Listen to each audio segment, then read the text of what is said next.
जय हिंद फ्रेंड्स, आज की इस वीडियो में हम शुरू करेंगे ट्रिगोनोमेट्री यानी कि त्रिकोणमिति। इस चैप्टर में पूरे 4 एक्सरसाइज है दोस्तों, 8.1 से लेकर 8.4 तक। हम बारी बारी से सारे एक्सरसाइज को सोल्व करेंगे दोस्तों। तो सबसे पहले हम बात करेंगे एक्सरसाइज 8.1 की। 8.1 में दोस्तों हमारा टोटल 11 क्वेश्चन है, ठीक है दोस्तों। अब इस 11 क्वेश्चन को सोल्व करने के लिए सबसे पहले हमें कंसेप्ट सीखना होगा। तो हम इस एक्सरसाइज को सोल्व करने से पहले टोटल कंसेप्ट को समझेंगे, उसके बाद हम एक्सरसाइज 8.1 के सारे क्वेश्चन को बारी बारी से सोल्व करेंगे। फिर उसी तरीके से हम जब एक्सरसाइज 8.2 को सोल्व करेंगे तो 8.2 में जितने कंसेप्ट हमारा यूज होगा उस कंसेप्ट को सबसे पहले समझेंगे, उसके बाद हम क्वेश्चन को सोल्व करेंगे। तो सबसे पहले हम समझ लेते हैं कंसेप्ट। कंसेप्ट में हमारा जो सबसे पहला वर्ड है वो ट्रिगोनोमेट्री। ट्रिगोनोमेट्री हमारा 3 वर्ड से मिलकर बना है दोस्तों। पहला वर्ड है ट्राई का मतलब 3 होगा दोस्तों।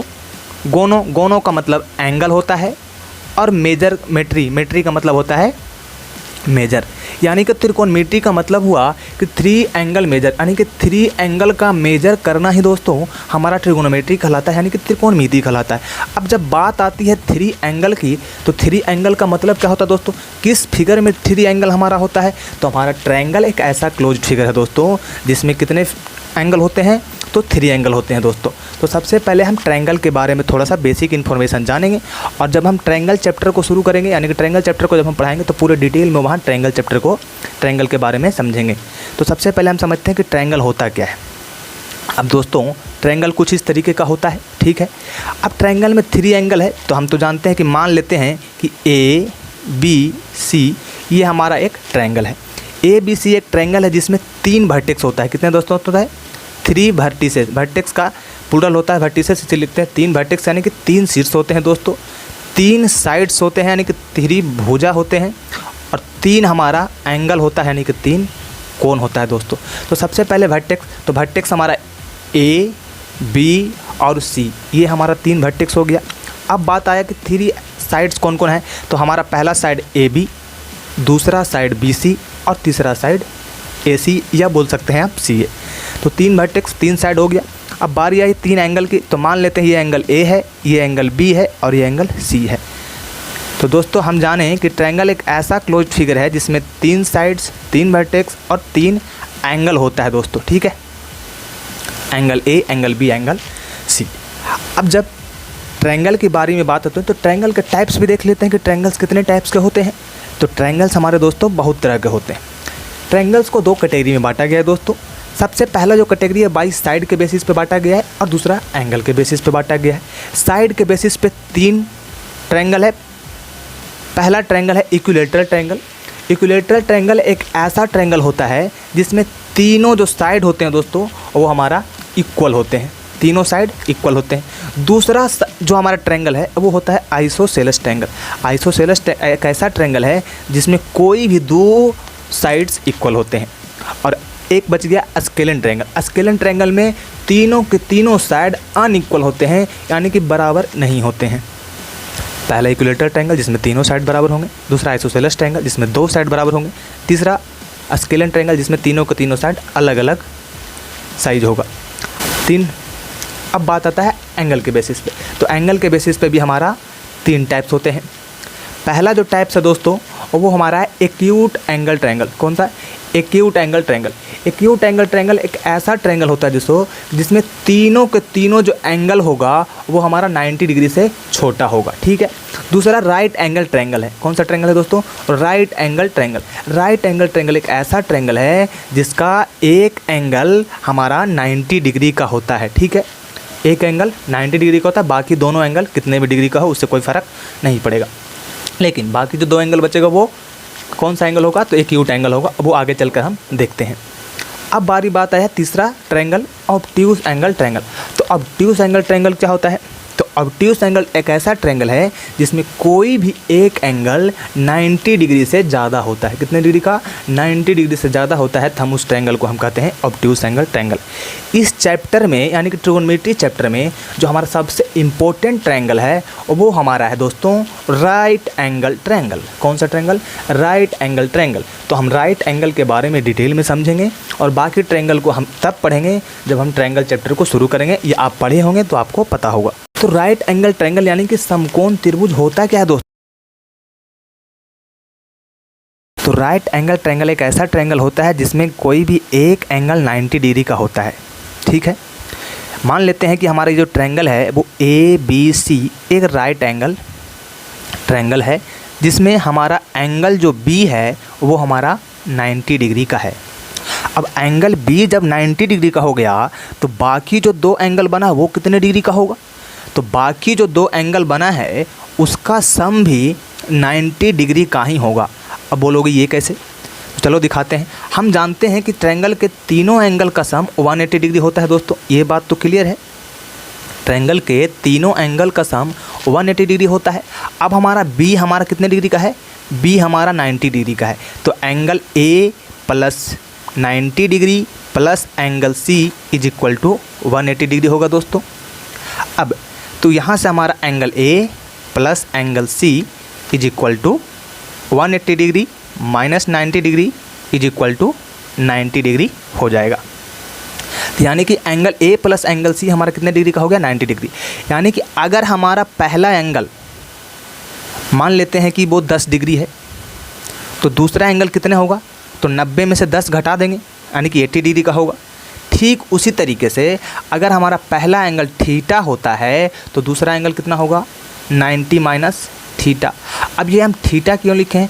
क्योंकि दोस्तों एंगल को हम मेजर करते हैं थीटा के फॉर्म में। ठीक है, तो एंगल को क्या लिखेंगे? ये मान लेते हैं कि ये एंगल हमारा थीटा है तो दूसरा एंगल 90 माइनस थीटा। अब हम यहाँ तक तो जान गए हैं कि एक एंगल 90 डिग्री का होता है, दूसरा एंगल अगर थीटा होगा तो तीसरा एंगल 90 डिग्री माइनस थीटा होगा। अब राइट एंगल ट्रायंगल पे एक थ्योरम है दोस्तों जिसका नाम है Pythagoras theorem. Pythagoras theorem. Pythagoras theorem के बारे में पूरा डिटेल में हम जानेंगे कौन से चैप्टर में? तो ट्रायंगल चैप्टर में, जहाँ पे इसका प्रूफ भी सीखना होगा। अभी के लिए हम इतना ही जानेंगे कि पाइथागोरस थ्योरम होता क्या है। तो पाइथागोरस थ्योरम कहता है कि हाइपोटेनस का square is equal to perpendicular square plus base square होता है। हाइपोटेनस, परपेंडिकुलर और बेस होता क्या है अब पहले ये जान लेते हैं। तो जो 90 डिग्री के सामने 90 डिग्री के सामने वाली साइड जो होता है उसी को हम बोलते हैं हाइपोटेन्यूस। हम बार बार हाइपोटेन्यूस पूरा वर्ड नहीं लिखेंगे, शॉर्ट में H से डिनोट करेंगे इसे हम। ठीक है, यानी कि जो 90 डिग्री के सामने वाला साइड होगा उसे हम हाइपोटेन्यूस। और आप ये भी कह सकते हैं कि राइट एंगल ट्रायंगल में जो सबसे बड़ी साइड होती है उसी को हम बोलते हैं हाइपोटेन्यूस। अब बारी बात है कि परपेंडिकुलर और बेस क्या होगा। तो परपेंडिकुलर और बेस हमारा बदलते रहता है। अभी हम बात अगर थीटा यहाँ इस एंगल के बारे में बात करेंगे तो थीटा के सामने वाला एंगल ही हमारा परपेंडिकुलर होता है। थीटा के सामने वाला साइड हमारा परपेंडिकुलर होता है और उसके सटे हुए साइड हमारा बेस होता है। ठीक है दोस्तों, याद रखिएगा 90 डिग्री के सामने हाइपोटेन्यूस, थीटा के सामने वाला जो साइड होगा यानी कि जिस एंगल के बारे में हम बात करेंगे उसको हम परपेंडिकुलर कहते हैं और उससे सटे वाले साइड को हम बेस कहते हैं। यानी कि H स्क्वायर यानी कि हाइपोटेन्यूस हमारा कौन होगा दोस्तों? AC। तो AC का square is equal to perpendicular कौन है? तो परपेंडिकुलर हमारा AB है और बेस कौन है? बेस हमारा BC है। और भी डिटेल में समझेंगे आगे चल के, जैसे हम जब हम क्वेश्चन को सोल्व करेंगे तो पूरा आपको क्लियर हो जाएगा। हम समझते हैं कि AC square is equal to AB square plus BC square होगा। या तो आप इस तरीके से भी लिख सकते हैं या आप ये भी कर सकते हैं कि हाइपोटेन्यूस का square is equal to perpendicular square plus base square होता है। अब इसमें से हम जब भी निकालेंगे तो दो डाटा हमें मिला हुआ रहेगा क्वेश्चन में और तीसरा डाटा हमें निकालना पड़ेगा। तो चलिए तीनों को हम अलग अलग फॉर्मेट में लिख लेते हैं। अगर हमें हाइपोटेन्यूस निकालना है, ठीक है, तो हाइपोटेन्यूस स्क्वायर तो हम लिख दिए हैं कि perpendicular square plus base square होता है।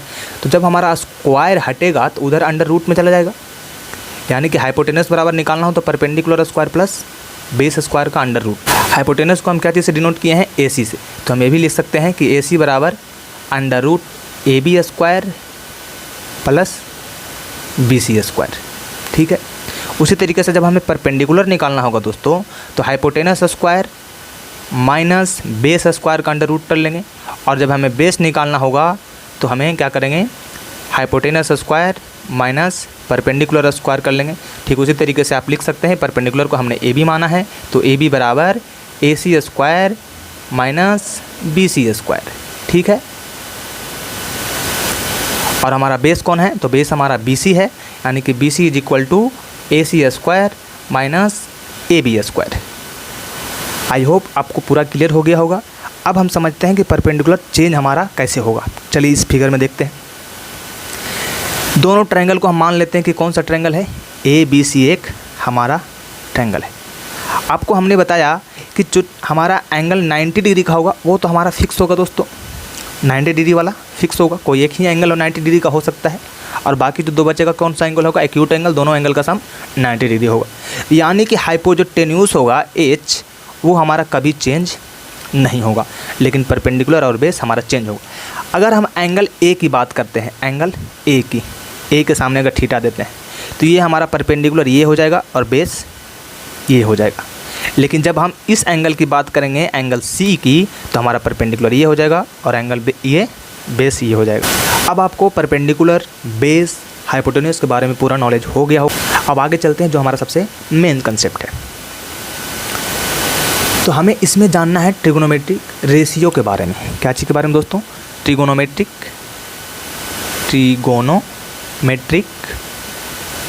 रेशियोज के बारे में। अब ट्रिगोनोमेट्रिक रेशियो क्या होता है दोस्तों, अभी तक हम जाने हैं कि कोई एक ट्रायंगल ABC होता है, राइट एंगल ट्रायंगल, जिसमें हमारा एक एंगल 90 डिग्री का और सबसे बड़ी वाली साइड हाइपोटेन्यूज होता है। और जब हम इसका थीटा मानेंगे इस एंगल को, तो इसके सामने वाले ये परपेंडिकुलर और ये हो जाएगा बेस। बेस को स्मॉल b से डिनोट करें तो ज़्यादा बेटर है, क्योंकि अलग अलग देखने में लग जाता है, दोनों b सेम हो जाता है।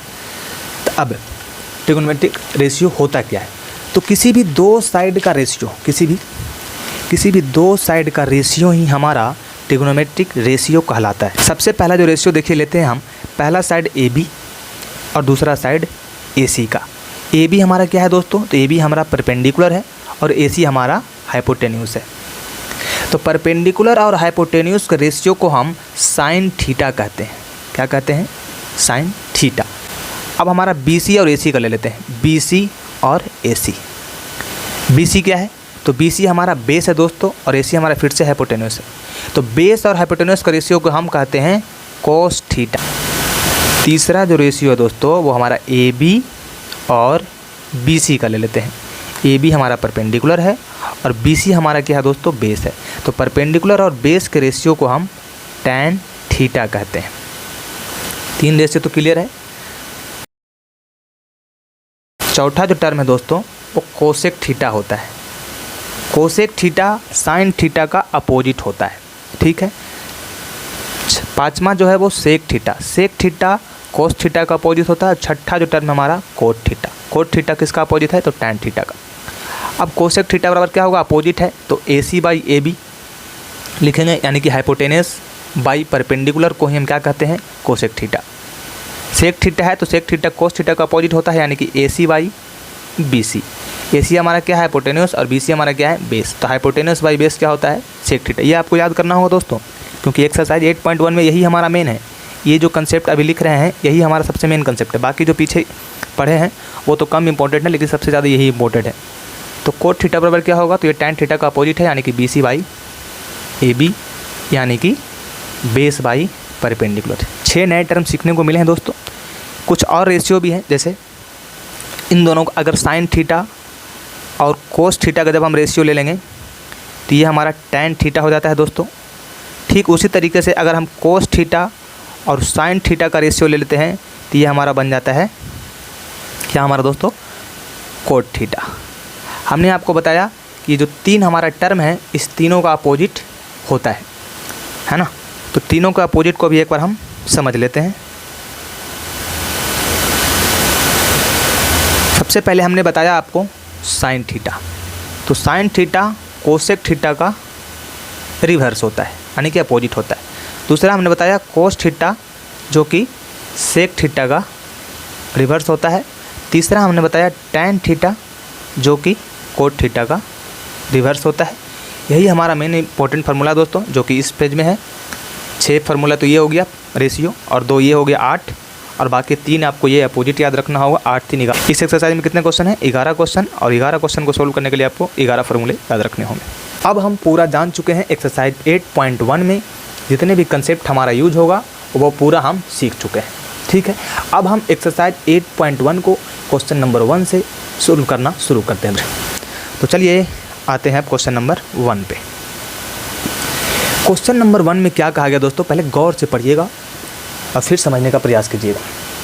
क्वेश्चन नंबर 1 में कहा गया कि in triangle A B C, यानी कि हमारे एक ट्रायंगल है ए बी और सी, ठीक है, नाम दे देते हैं। चलिए भाई, ए बी सी हमारा एक ट्रायंगल है।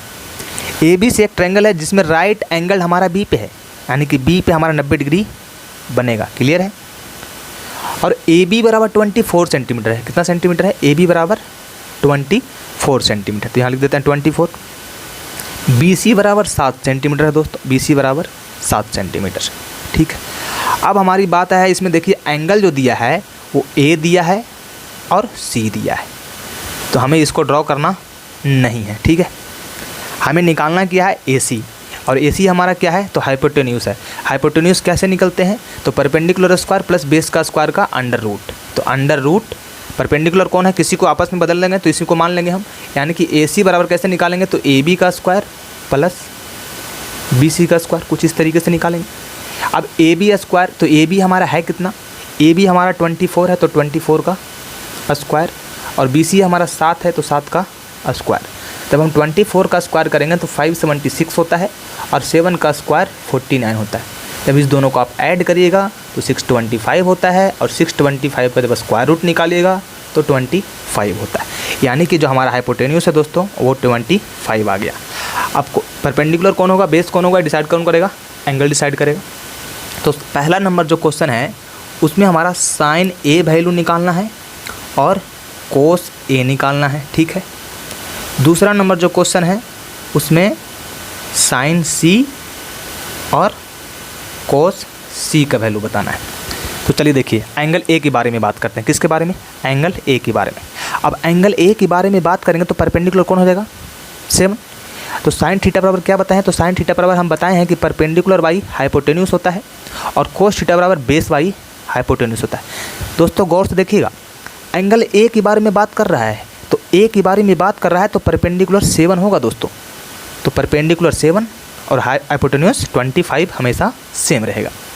अब कोस ए यानी कि एंगल ए के सामने परपेंडिकुलर कौन? 7, तो बेस कौन हो गया? 24, तो बेस बाई हाइपोटेन्यूस यानी कि 24/25, ये आपका आंसर होगा दोस्तों, ठीक है। 7/24 और 24/25। अब साइन सी, अब देखिए एंगल सी के बारे में बात कर रहा है, तो फार्मूला तो वही होगा साइन थीटा बराबर, साइन थीटा बराबर फार्मूला क्या? तो perpendicular by hypotenuse. Cos theta बराबर फार्मूला क्या? तो बेस बाई हाइपोटेन्यूस। लेकिन बेस होगा कौन, ये बताएगा कौन? फिगर बताएगा। अब एंगल सी के बारे में बात करें तो सी के सामने वाला परपेंडिकुलर, सी के सामने वाला परपेंडिकुलर। हमने क्या बताया है कि जिस एंगल के बारे में बात करेंगे उसके सामने वाला जो साइड होगा वो हमेशा परपेंडिकुलर होगा, उसके सटे हुए जो साइड होगा वो हमेशा क्या होगा? बेस होगा, और सबसे बड़ी जो साइड है वो हमारा हाइपोटेन्यूस होगा। तो परपेंडिकुलर यहाँ पे कौन सा होगा दोस्तों? साइन सी, यानी कि सी के सामने वाला 24 बोलना है दोस्तों मन में। हाइपोटेन्यूस कौन होगा? तो 25, तो 24/25। क्लियर है। अब देखिए कोस सी, सी के सामने वाला परपेंडिकुलर 24, तो बेस कौन हो गया? 7, यानी कि बेस बाई हाइपोटेन्यूस तो 7/25। क्वेश्चन नंबर 1 सॉल्व हो गया दोस्तों। चलिए चलते हैं क्वेश्चन नंबर 2 पे। क्वेश्चन नंबर 2 में देखिएगा क्या कहा गया है कि क्वेश्चन नंबर 2 में कहा गया कि इन फिगर 8.13, अगर आपके पास बुक है तो कृपया कर बुक खोल के बैठे दोस्तों, क्योंकि हम यहाँ पे हिंदी में क्वेश्चन नहीं लाए हैं। तो अगर आप हिंदी मीडियम का स्टूडेंट है तो आपको कोई दिक्कत नहीं होगा, सिर्फ आपको बुक खोल के बैठना है, क्वेश्चन को पढ़ते रहना है। तो चलिए, क्वेश्चन में कहा गया कि इन फिगर 8.13, बुक में आपको ये फिगर दिया गया होगा। कह रहा है कि find tan p minus coat r, tan p निकालना है और फिर कोट r, दोनों को वैल्यू निकाल कर दोनों को क्या करना है? सब्ट्रैक्ट कर देना है। तो सबसे पहले हम फिगर में देखते हैं फिगर में हमारा मिसिंग क्या है। तो फिगर में हाइपोटेन्यूस तो हमें दिया हुआ है, एक साइड भी दिया हुआ है, दूसरा साइड हमें निकालना है। तो जो हमारा क्यू आर साइड है वो निकलेगा कैसे? तो क्यू आर साइड है क्या? या तो परपेंडिकुलर होगा या तो बेस होगा, दो ही चीज़ में से कोई हो सकता है, तो हमें इससे कोई मतलब नहीं रखना है। परपेंडिकुलर और बेस का फार्मूला क्या होता है? हाइपोटेन्यूस स्क्वायर माइनस परपेंडिकुलर का formula hypotenuse square minus base square, base का formula hypotenuse square minus perpendicular square. तो यहाँ पे हमारा नीचे वाला साइड निकालना है, यानी कि जो सबसे बड़ी साइड है पी आर का स्क्वायर, उसका स्क्वायर करेंगे और माइनस कर देंगे पी क्यू का स्क्वायर। इसी तरीके से तो निकलेगा क्यू आर। अब यहाँ पे वैल्यू पुटिंग कर देंगे। पी आर का वैल्यू कितना है? पी आर का वैल्यू 13 है, तो 13 का स्क्वायर, और पी आर का वैल्यू कितना है? 13 का स्क्वायर हो गया। और पी क्यू का वैल्यू 12, तो 12 का स्क्वायर। 13 का जब स्क्वायर करेगा तो कितना होता है? 169, और 12 का स्क्वायर 144। जब इसको घटाइएगा तो 25 आएगा, और 25 का स्क्वायर रूट 5 होता है दोस्तों। tan p minus cot R का वैल्यू। अब tan थीटा बराबर होता क्या है, सबसे पहले तो ये बताइए। तो tan थीटा बराबर होता है परपेंडिकुलर बाई बेस, और कोट थीटा बराबर base by perpendicular. tan p में एंगल कौन सा है, एंगल p है, तो p के सामने वाला परपेंडिकुलर, तो यानी कि परपेंडिकुलर कितना दोस्तों 5, और हमारा बच गया कौन, बेस, तो बेस कौन होगा, जो दूसरा बच गया 12, तो 5/5/12 माइनस कोट आर है, तो आर का वैल्यू, आर एंगल ये है हमारा, देख लीजिए, तो आर के सामने वाला परपेंडिकुलर, तो आर के सामने वाला परपेंडिकुलर कितना 12 है, तो बेस कितना हो जाएगा 5, तो 5/12, यानी कि 5/12 माइनस 5/12 करेंगे तो ये दोनों आपस में क्या होगा दोस्तों, कट जाएगा, और हमारा आंसर कितना आ जाएगा 0। नंबर 3 में क्या कहा गया कि if sine A is equal to 3/4 then calculate cos A and tan A, यानी कि साइन ए का वैल्यू दिया है दोस्तों, और कोस ए और हमारा tan ए का वैल्यू बताना है। सबसे पहले तो बताइए कि साइन ए बराबर होता क्या है, तो साइन ए बराबर परपेंडिकुलर बाई हाइपोटेन्यूज होता है।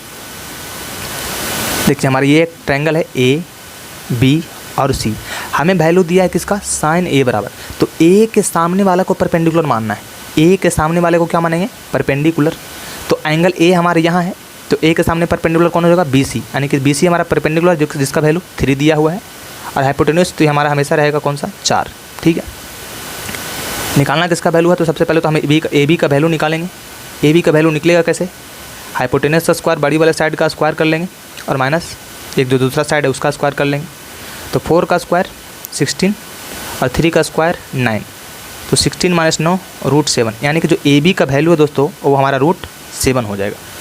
हमें निकालना क्या है, कॉस थीटा बराबर फॉर्मूला क्या होता है, तो base by hypotenuse, cos theta बराबर बेस बाई हाइपोटेन्यूज, तो कोस ए बराबर क्या लिखेंगे, बेस बाई हाइपोटेन्यूज। अब एंगल ए के सामने वाला तो हमारा ये क्या है, परपेंडिकुलर, तो बेस कौन हो जाएगा √7, जिसका वैल्यू अभी निकाले हैं, और हमारा हाइपोटेन्यूज कितना 4, तो कोस ए का वैल्यू √7/4, ए के सामने वाला परपेंडिकुलर, और बेस हमारा कौन हो जाएगा √7। दूसरा वैल्यू है हमारा tan ए का, tan थीटा बराबर क्या होता है, perpendicular by base, angle A के सामने वाला परपेंडिकुलर जो कि है 3, और बेस हमारा कौन √7, तो कोस ए का वैल्यू √7/4 और tan ए का वैल्यू 3/7। चलिए अब क्वेश्चन नंबर 4 को सोल्व करते हैं। क्वेश्चन नंबर 4 में कहा गया कि 15 cot A is equal to 8, तो 15 हमारा कोट ए के साथ मल्टीप्लाई फॉर्म है दोस्तों, तो कोट ए का जो वैल्यू हो जाएगा वो 8/15 हो जाएगा, मल्टीप्लाई फॉर्म में तो उधर जाएगा तो डिवाइड के फॉर्म में। अब आप बताइए कि कोट थीटा बराबर होता क्या, मन में बोलिएगा दोस्तों, कोट थीटा का जो फार्मूला होता है वो बेस बाई परपेंडिकुलर होता है, यानी कि 8 हमारा बेस है और परपेंडिकुलर 15 है। पहले तो हम फिगर बना लेते हैं, ए बी सी एक राइट एंगल ट्रायंगल है जिसमें हमारा कोट ए, यानी कि ए के सामने वाला परपेंडिकुलर का रहता है, परपेंडिकुलर का वैल्यू कौन है 15, तो ए के सामने हो गया, एंगल ए के सामने परपेंडिकुलर जो कि हमारा 15 है, बेस हमारा उसके सटे हुए साइड 8 हो गया, और तो हमें निकालना क्या है ए सी हमारा क्या है, ए सी हाइपोटेन्यूज है, तो हाइपोटेन्यूज कैसे निकालते हैं, perpendicular square plus base square दोनों का अंदर रूट ले लेते हैं, तो 8 का स्क्वायर प्लस 15 का स्क्वायर, 8 का स्क्वायर 64 और 15 का स्क्वायर 225, दोनों को डिवाइड करेंगे तो कितना हो जाएगा 289, और इसका स्क्वायर रूट 17 होता है, ठीक है। हमें निकालना किसका वैल्यू है, साइन ए का, 17 इसका लिख देते हैं, साइन ए, साइन थीटा बराबर होता क्या है, तो परपेंडिकुलर बाई हाइपोटेन्यूज, परपेंडिकुलर कितना है दोस्तों, परपेंडिकुलर कितना है 15 और हाइपोटेन्यूज 17, तो साइन ए का वैल्यू 15/17। दूसरा वैल्यू हमें सेक ए के सामने वाला परपेंडिकुलर, यानी कि सेक थीटा बराबर होता क्या है, सेक थीटा बराबर होता है हाइपोटेन्यूज बाई बेस, हाइपोटेन्यूज हमारा कितना दोस्तों 17 और बेस हमारा 8 है, क्लियर है। चलिए क्वेश्चन नंबर 5 को चलते हैं। क्वेश्चन नंबर 5 में कहा गया है कि गिवन सेक थीटा बराबर 13/12 then calculate all other trigonometric ratio, तो आपको सभी ट्रिग्नोमेट्रिक रेशियो जो होते हैं उसको सारे को निकालना है। तो सबसे पहले तो बताइए दोस्तों कि सेक थीटा बराबर होता क्या है, तो सेक थीटा बराबर हाइपोटेनस बाई बेस होता है।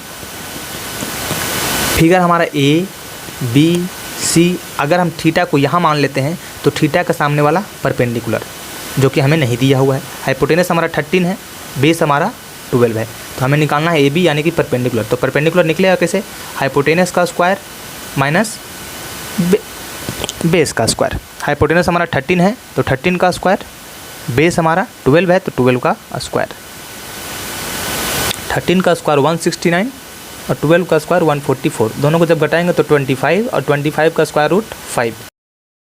सबसे पहले हम निकालते हैं साइन थीटा। साइन थीटा बराबर होता क्या है, तो परपेंडिकुलर बाई हाइपोटेनस।